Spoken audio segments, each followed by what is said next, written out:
नमस्कार मित्रों, मैं अनुजोग एक बिल्कुल नए और अनोखे विषय को लेकर आप सबके सामने उपस्थित हूं और ये विषय बहुत ही इंटरेस्टिंग है। आप सभी को जरूर सुनना चाहिए, सोचना चाहिए। 2024 में चुनाव चल रहा है और इस चुनाव में हम सब ने ये देखा है कि मुख्य रूप से भाजपा के साथ एक गठबंधन है जिसको एनडीए गठबंधन बोला जाता है और विरोध में एक ऐसा गठबंधन बना जो देश के नाम को अपने राजनीतिक अस्त्र के लिए इस्तेमाल करना चाहा। जैसा हम सभी जानते हैं, राजनीति में वाद विवाद में कई दलों के नाम आते हैं, कई आरोप प्रत्यारोप लगते हैं और जिस गठबंधन ने देश के नाम को अपना राजनीतिक नाम बनाने का कोशिश किया, उसका उद्देश्य था देश को बदनाम करना और देश को के नाम को जबरदस्ती का उछालना। और आप सभी को जानकर यह आश्चर्य होगा कि वो देश के नाम को बदनाम न कर पाया और उसका नाम इंडी गठबंधन हो गया। आप सभी जानते भी हैं। अब जो मुख्य मुद्दा है मैं उस पर आता हूं। मेरे इस चैनल को लाइक, सब्सक्राइब और शेयर करते रहें ताकि लगातार जानकारियां आप सभी को मैं दे सकूं कि इंडी गठबंधन और एनडीए गठबंधन में कितना बड़ा अंतर है। चुनाव में इंडी गठबंधन हमेशा इस बात से डरता है, इंडी गठबंधन के कोई या जितने भी सहयोगी पत्रकार हैं, बुद्धिजीवी हैं, वो भी एक बात से हमेशा डरते हैं और वो डर होता है कि चुनाव में एनडीए गठबंधन हिंदू मुस्लिम का चर्चा क्यों करता है। अब मेरा एक प्रश्न सीधा इंडी गठबंधन से है। क्या इंडी गठबंधन के लोग भारत में मुस्लिम को अभिन्न अंग मानते भी हैं या नहीं मानते हैं?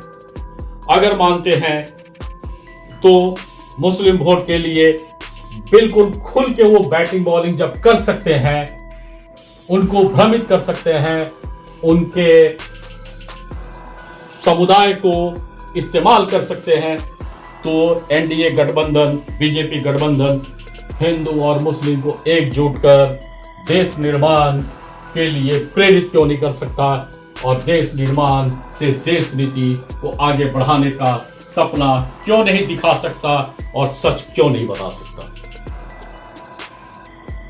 जब इंडी गठबंधन या इंडी के गठबंधन के परदादा कांग्रेस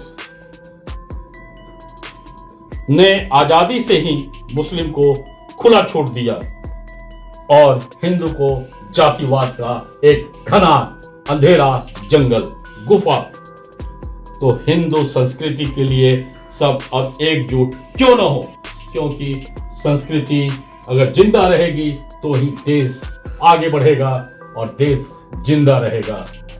और यही भारत में हुआ भी है, तभी भारत आज एक विकासशील देश के राह में लगातार अग्रसित है।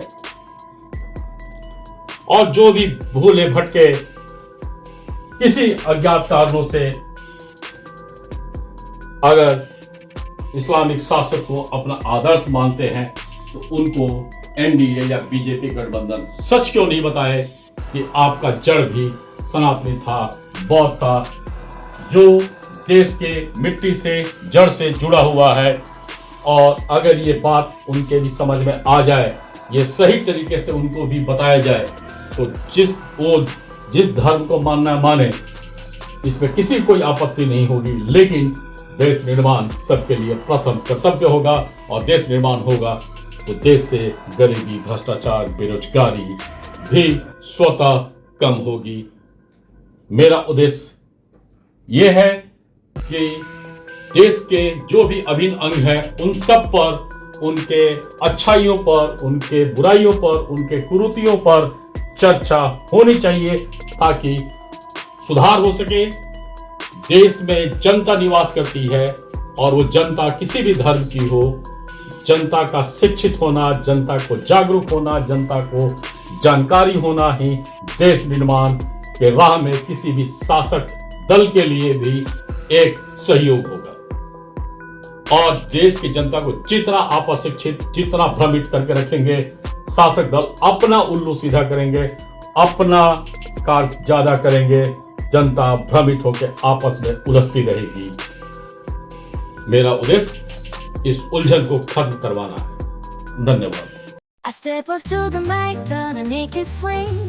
Feel the rhythm in your bones, let the music sing. Got that poppin' beat, gonna make you move, dancing on the floor.